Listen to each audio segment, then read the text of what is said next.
Pessoal, na aula de hoje eu vou discutir com vocês um pouco do método científico. E qual é a importância do método científico? Especialmente hoje em dia, é fundamental que vocês saibam reconhecer quando que algo foi realmente provado cientificamente e quando não. Especialmente com essa grande quantidade de fake news que vocês veem por aí, é fundamental que vocês conheçam como que a ciência é feita, como a ciência ela é construída, qual é o método para que isso aconteça. E aí o método científico vai estudar exatamente isso.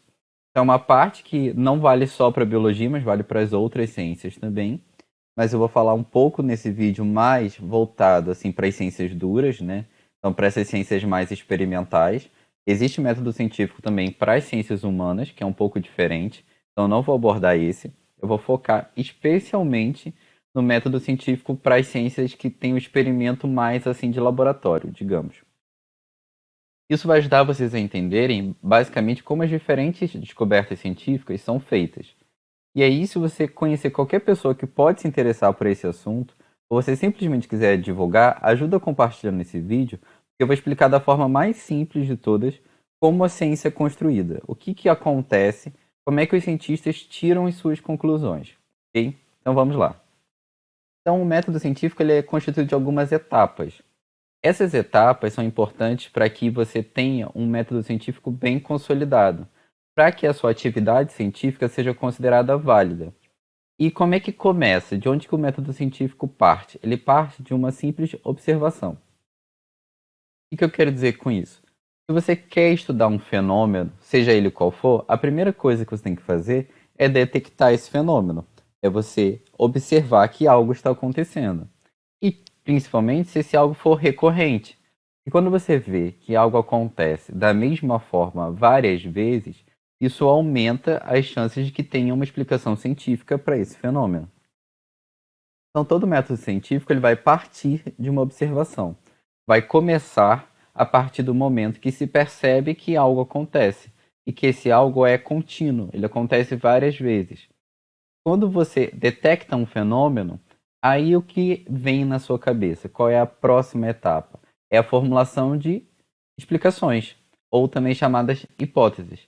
Então, logo que você tem bem claro para você que aquele fenômeno pode ser explicado cientificamente, tem uma explicação plausível por trás, a primeira coisa que uma pessoa vai fazer é começar a propor as possíveis explicações. Ah, talvez isso aconteça por causa de A, talvez aconteça por causa de B, ou talvez seja até por causa de C. Uma coisa bem importante na formulação de hipóteses é esse S. É fundamental que se tenha o máximo de hipóteses possível. Quanto mais hipóteses você tem, melhor e mais bem construído podem ser os seus mais bem construídos podem ser os seus experimentos. Pode ser a forma de você testar o que realmente explica aquele fenômeno. Pode acontecer, é claro, de serem formadas diferentes hipóteses, formarem mais de 100 hipóteses e nenhuma se encaixar bem na explicação do fenômeno, e aí ser necessário procurar novas. Mas geralmente os cientistas, de acordo com várias descobertas científicas prévias, têm maior facilidade de estabelecer boas hipóteses, porque a gente já está fazendo isso por muito tempo. Então todo cientista já parte de algum conhecimento prévio. Então as hipóteses hoje em dia elas são mais fechadas. Não quer dizer que não possa surgir uma hipótese totalmente inovadora, sempre pode, mas geralmente ela já tem alguma coisa por trás, já tem descobertas passadas que ajudam a gente a embasar as nossas hipóteses. Quando a gente tem as nossas hipóteses formuladas, a gente pode fazer o teste delas. O teste de hipótese corresponde também a uma coisa que nós chamamos de experimentação. A partir do momento que nós temos as nossas hipóteses, nós podemos colocá-las em prática, desenvolvendo um experimento controlado para que essas hipóteses sejam testadas, para que a gente consiga verificar se elas encaixam, se elas funcionam realmente como explicações válidas para os nossos resultados ou não. E aí, a partir da experimentação, nós vamos conseguir tirar alguns resultados, vamos poder analisar esses resultados e ver se eles confirmam ou se eles não confirmam as nossas hipóteses. Ou seja, quando você faz uma atividade experimental, o que você está buscando é saber se as suas hipóteses encaixam ou não naquela explicação do fenômeno. e aí a partir disso você pode tirar uma conclusão. Mesmo que essa conclusão seja, são necessárias novas hipóteses e novas experimentações, porque coisas dão errado. E, na verdade, a atividade científica ela é formada por erros e acertos. E com o tempo eles vão se somando, gerando um volume de conhecimento teórico maior. Vou começar a dar alguns exemplos bem simples para vocês de início, para vocês entenderem como funciona essa atividade experimental, essa atividade científica, e vocês vão ver que não é tão distante assim da nossa realidade. Nós aplicamos elementos do método científico no nosso dia a dia. No nosso cotidiano, a gente costuma usar da atividade científica sem perceber. A gente faz algo muito parecido com o que os cientistas fariam no campo ou no laboratório, só que para resolver questões do cotidiano, questões da nossa vida diária. Aqui tem um exemplo, não é bem a vida diária de todo mundo, mas eu peguei esse exemplo aqui do livro Biologia de Campbell e ele mostra o seguinte: estava num acampamento e alguém percebeu que uma lanterna que foi levada não funcionava. Então essa foi a observação, está descrita aqui. Observaram que a lanterna simplesmente não funcionava. Não conseguia ligar aquela lanterna de jeito nenhum. E aí se faz uma questão, né? Por que a lanterna não liga? Por que ela não funciona? E nós vemos aqui que foram geradas duas hipóteses. Então, pensaram em duas explicações possíveis para esse fenômeno. Uma explicação é que as pilhas estão gastas, a outra explicação é que a lâmpada está queimada. Uma coisa que já facilita a sua experimentação é você fazer uma predição. O que é uma predição? Você ter uma ideia do que vai acontecer se a sua hipótese estiver correta. Aqui eu vou mostrar isso para vocês. Vamos trabalhar primeiro com a hipótese 1, a hipótese da esquerda, que está em azul. Depois nós vamos trabalhar com a hipótese 2, a hipótese que está em verde. Então aqui na hipótese 1, as pilhas estão gastas. Predição.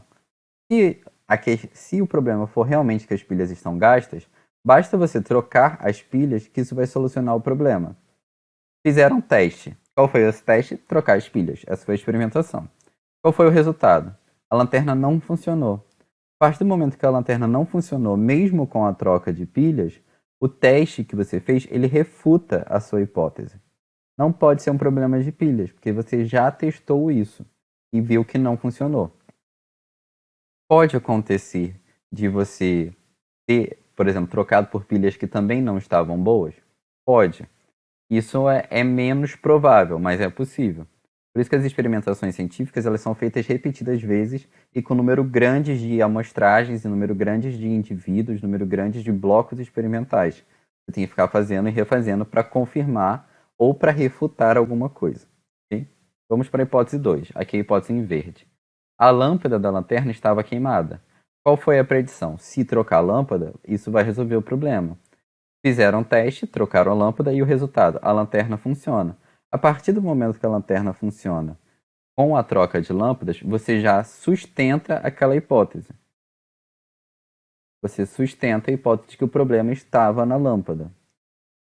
Tem como você confirmar com toda certeza que a lâmpada estava queimada? Não. Talvez a pessoa, no momento de abrir a lanterna e trocar a lâmpada, talvez ela tenha ajustado alguma outra coisa sem perceber e acabou consertando a lanterna. Mas você já consegue ter uma noção de que algo foi feito e, a princípio, a sua hipótese está sendo sustentada. Ela não é que ela esteja totalmente correta, ela só está sendo sustentada. Até então, não há evidências contra essa hipótese. Basicamente isso, tá? Mas o que acontece? O processo científico, aqui eu estou mostrando para vocês um modelo mais realista. Ele é menos assim unidirecional. Na verdade, o experimento científico ele é um processo bastante cíclico, né? Ele tem vários ciclos diferentes e você consegue ir de uma etapa para outra e às vezes voltar numa etapa e por aí vai. Então aqui, por exemplo, a questão em relação a formular e testar as hipóteses. Você consegue formular as hipóteses, prever os resultados, você tem que realizar os experimentos, você tem que medir os resultados. A partir do momento que vocês interpretam os resultados, o que os dados podem fazer? Eles podem sustentar a hipótese, como eu falei anteriormente, ou refutar a hipótese. Eles também podem inspirar uma revisada ou nova hipótese. Às vezes você viu que a sua hipótese está no caminho certo, mas ela não contemplou totalmente aquele fenômeno. Então você pode ampliar a sua hipótese, por exemplo. Ou até mesmo suscitar a revisão dos pressupostos, ou seja, talvez eu tenha que rever alguma coisa para que a minha hipótese se encaixe na explicação. Ou eu tenho que rever o fenômeno para ver se eu fiz se eu assumi tudo corretamente na hora de prescrever, né, na hora de escrever as minhas hipóteses. E repara que de formular e testar as hipóteses, você pode fazer análise dessas hipóteses e através de parecer com diferentes comunidades, que acontece muito na comunidade científica. Então você divulga os seus dados para que outras pessoas analisem o seu trabalho e vejam se ele é coerente. O método científico ele também pode ajudar a desenvolver diferentes benefícios e resultados sociais, porque ele ajuda a desenvolver a tecnologia, a abordar os problemas da sociedade, até mesmo embasar decisões políticas, resolver problemas do cotidiano, satisfazer a curiosidade e construir conhecimento. Então, o método científico te ajuda a entender como a natureza, como o ambiente natural e até mesmo o ambiente artificial funcionam. Você consegue treinar e testar diferentes hipóteses a diferentes situações e a partir daí desenvolver conhecimento e predições para outras realidades. Então, muitas vezes os experimentos, quando feitos mesmo que no microcosmos, né, numa região controlada, a partir das conclusões que você tira ali, você muitas vezes pode expandir isso para outros ambientes ou até mesmo para a própria natureza como um todo, entende? Então depende muito de qual é o assunto que você está desenvolvendo cientificamente, tá? Então reparem assim que esse ciclo ele mostra como de um lado você pode ir para o outro. É só para mostrar para vocês que a experimentação científica, o método científico ele não é algo fixo e linear. Na verdade ele é algo bem mais assim circular. Você acaba passando por diferentes etapas para fazer um desenvolvimento de uma boa metodologia. Vou aplicar agora para vocês o método científico numa questão biológica. Aqui vocês podem ver no Golfo do México, que é o que está bem aqui em cima, nesse mapa aqui, eles fizeram um recorte, né, do Golfo do México e fizeram uma ampliação. E aqui a gente vê, ó, que foram marcadas duas áreas no mapa. Uma área aqui que está em verde, uma área aqui que está em laranja. E foram analisadas nessas duas áreas, nesses dois sítios de exploração, a população da espécie de um determinado roedor nessas duas áreas. Então aqui a gente tem essa espécie que está marcada aqui embaixo, é Peromyscus polionatus, e os cientistas perceberam que existiam diferentes colorações, a coloração era diferenciada nos roedores que ficavam mais próximos da praia, que foram chamados então desses membros da população da praia, e a mesma espécie, os mesmos, assim, não são os mesmos indivíduos, mas a mesma espécie, quando era da população continental, apresentava uma coloração diferente, uma coloração mais amarronzada, tá? Então, basicamente tem essa descrição aqui, ó. Os camundongos de praia, habitando em dunas de areia e de vegetação esparsa ao longo da costa, têm coloração clara e pelagem manchada no lombo, que lhes permitem se misturar com o entorno, fornecendo camuflagem. Então, essa coloração dele é benéfica para ele no ambiente em que ele vive. Ele consegue mais facilmente se camuflar nesse ambiente aqui de praia, no ambiente de duna. Já a população continental, você tinha membros da mesma espécie, só que a uma distância maior, que é uns 30 quilômetros da costa, e eles têm uma pelagem escura no lombo. E eles já têm uma maior facilidade de se camuflar com o solo escuro do habitat deles. Então aqui nós vemos dois indivíduos da mesma espécie, mas com um fenótipo com uma aparência diferente. Essa aparência diferente parece estar associada com o ambiente em que eles vivem. Então, isso foi observado. Os cientistas foram lá e observaram esse caso. Os ratinhos lá da praia, os camundongos lá da praia, tinham uma coloração mais clara, os da população continental têm uma coloração mais escura. E aí, como é que foi desenvolvido o experimento? Vou mostrar para vocês. Então, aqui a pesquisa. Basicamente, a pergunta que norteou a pesquisa foi a seguinte: a camuflagem afeta as taxas de predação em duas populações de camundongos? E aí, qual foi o experimento? Hope Hoekstra, que foi uma pesquisadora, e seus colaboradores queriam testar a hipótese de que a coloração dos camundongos de praia e de terra, ou do Peromyscus polionatus, fornece camuflagem que os protege da predação em seus respectivos hábitats. Pesquisadores borrifaram tinta em modelos de camundongos com padrões de coloração clara ou escura que se assemelhassem àquelas dos camundongos de praia ou terra, e então distribuíram os modelos com os dois padrões em cada um dos hábitats. Na manhã seguinte, eles contabilizaram modelos danificados ou perdidos. Então, basicamente, o que eles fizeram? No habitat de praia que eles já tinham, já tem a população lá dos camundongos claros. Eles recolheram uma parte, né, dessa população e pintaram, né, borrifaram tinta, fazendo com que eles ficassem mais escuros. E na população continental, eles pegaram os ratos mais amarronzados e devolveram borrifados lá com uma tinta que fizesse eles ficarem mais parecidos com a coloração clara. Okay? Então, basicamente, eles inseriram lá nos diferentes ambientes a coloração do outro ambiente. Como assim? Pegaram os indivíduos que têm uma aparência mais de população de praia e mudaram para ficar mais parecidos com a população continental e deixaram no ambiente.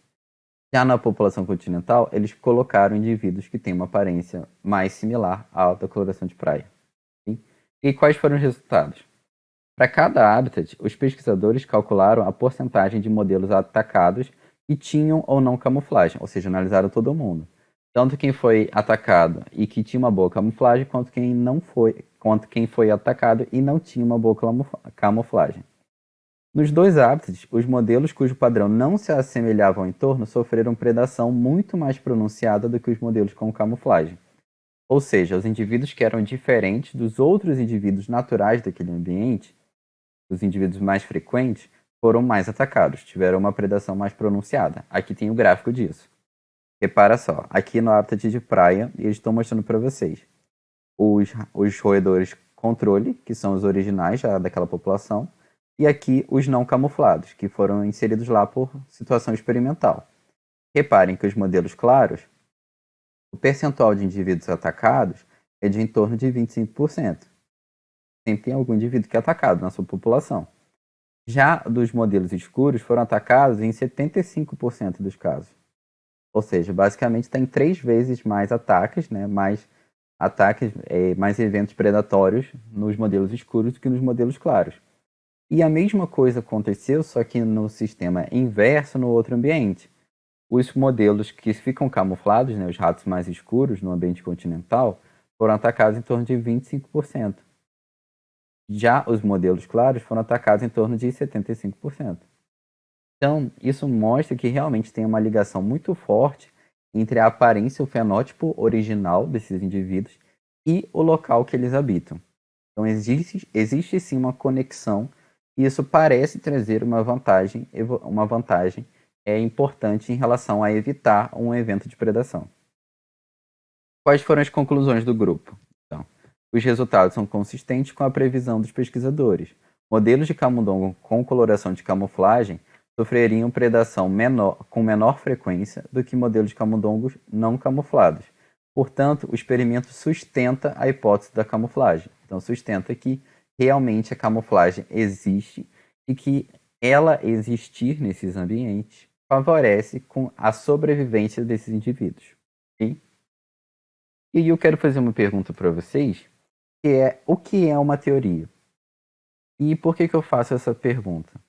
Para tirar de vocês uma ideia que muitas pessoas têm, que não é válida para o método científico. Porque quando a gente pensa em teoria no senso comum, a ideia que vem é a seguinte: uma teoria parece muito uma hipótese no senso comum, certo? Tipo, eu acho que determinado fenômeno acontece porque eu penso dessa forma. Essa é a minha teoria. Eu tenho uma teoria para explicar como as coisas acontecem na minha casa. Quando a gente pensa na teoria no senso comum, ela é muito baseada num achismo. Tipo, a teoria parece algo muito particular, né? Muito subjetivo. Só que uma teoria científica, ela não funciona dessa forma. O que é uma teoria científica? Quando a gente faz os experimentos, como vocês viram, a gente tenta ver a capacidade da nossa hipótese ser sustentada ou refutada. Só que uma mesma hipótese, ela pode ser testada por diversas vezes em diferentes grupos de organismos e por diferentes laboratórios, por diferentes pesquisadores. Quando você tem uma hipótese testada esse grande número de vezes, isso traz para você uma segurança suficiente para você estabelecer uma teoria. O que é uma teoria? Uma teoria, então, ela se baseia num conjunto de diferentes hipóteses que foram testadas e que foram sustentadas. Então, aquelas explicações foram sustentadas.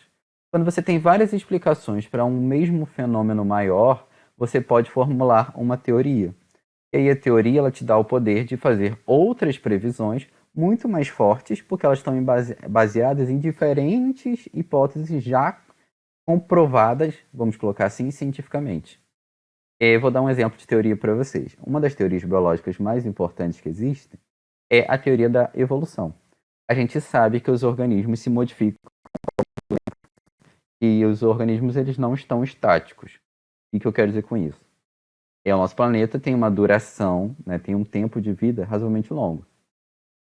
É razoável, muito razoável, supor que os seres vivos que estão aqui hoje não são os mesmos de 10 mil anos atrás, não são os mesmos de 1000 anos atrás, não são os mesmos de 1 milhão de anos atrás, não são os mesmos de 1 bilhão de anos atrás. Então nós temos essa razoabilidade, ok? Então a evolução ela não é uma hipótese científica, por exemplo. Ninguém está tentando ver se existe ou não processo evolutivo. Não tem como a gente fazer assim, tipo, eu acredito ou não na evolução. Algumas pessoas têm essa ideia devido a alguns questionamentos que também são pertinentes, mas que surgiram sem entender exatamente o que a evolução biológica aborda. O exemplo que nós acabamos de falar dos ratinhos, por exemplo, que nós usamos como exemplificação, ajuda muito a gente entender o que a evolução, uma das coisas que a evolução biológica diz, que é a lei, né, a força evolutiva de seleção natural. Nós acabamos de ver um exemplo em que ter uma determinada característica favorecia organismos de forma diferencial em seu ambiente. Por exemplo, nós vimos que a cor clara dos camundongos de praia davam a eles uma vantagem diferencial na sua sobrevivência e também na sua transmissão e deixar descendentes. Os indivíduos claros, como eles têm maior chance de sobreviver, eles têm maior capacidade de deixar descendentes e transmitir essa característica para as próximas gerações. Mesma coisa acontecia com os indivíduos escuros das populações continentais. Okay? Então, isso foi um exemplo, um evento, que sustenta que houve seleção natural nesse grupo para que existisse essa diferente coloração em diferentes ambientes. Outros grupos que também têm espécies que têm diferentes colorações associadas ao ambiente que vivem também são conhecidos. Então, tem outros experimentos que mostram uma variação muito similar ao que nós acabamos de ver.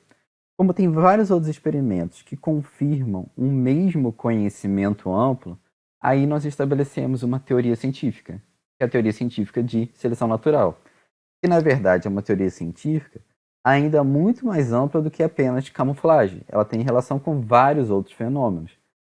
Ela tem relação com tantos fenômenos que ela é conhecida muitas vezes como o eixo que guia todas as ciências biológicas.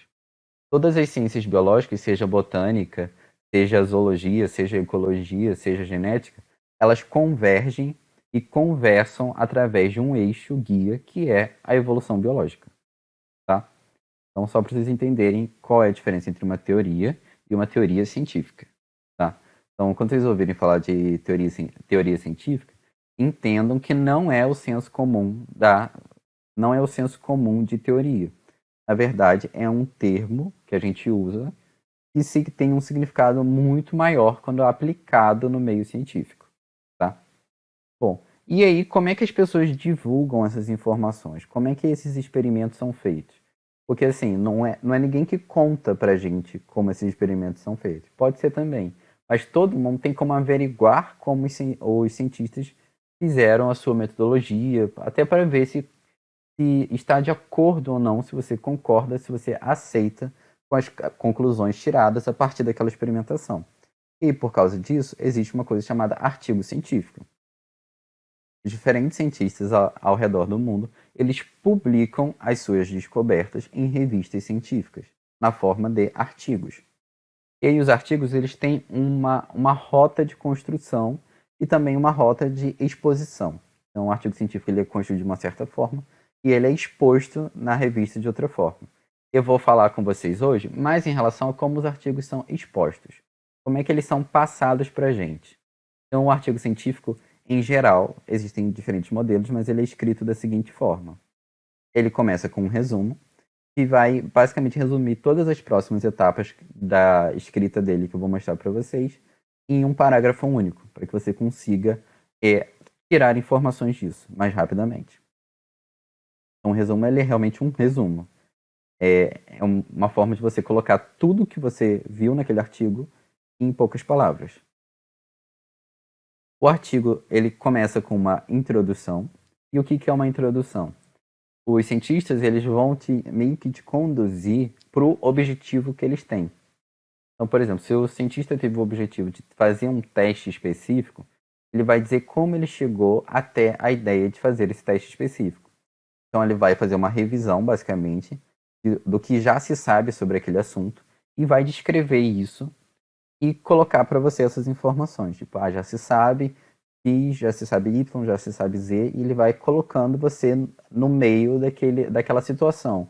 No meio, tipo, o que aconteceu para gerar esse experimento? Ele vai te colocar, assim, as diferentes observações que existem e vai contrastar com observações de diferentes pessoas até ele chegar no objetivo dele, que normalmente aparece no final da introdução. No final da introdução ele diz o que ele vai fazer, qual é a intenção daquele artigo científico. E aí vem a parte de metodologia, muitas vezes chamada de material e métodos, que o cientista vai descrever para você o que ele usou e como ele fez para testar a hipótese que ele desenvolveu. Qual foi o experimento? O que ele fez? O que ele viu? O que ele observou? Basicamente é isso, tá? Aí vem a parte de resultados. A partir do momento que ele definiu para você como ele vai fazer as coisas, ele mostra o que deu. Afinal, quando ele testou, quando ele foi fazer o experimento, o que saiu disso tudo? Como é que as coisas aconteceram? Qual foi o resultado? O que aconteceu na prática? Depois dos resultados, vem a discussão.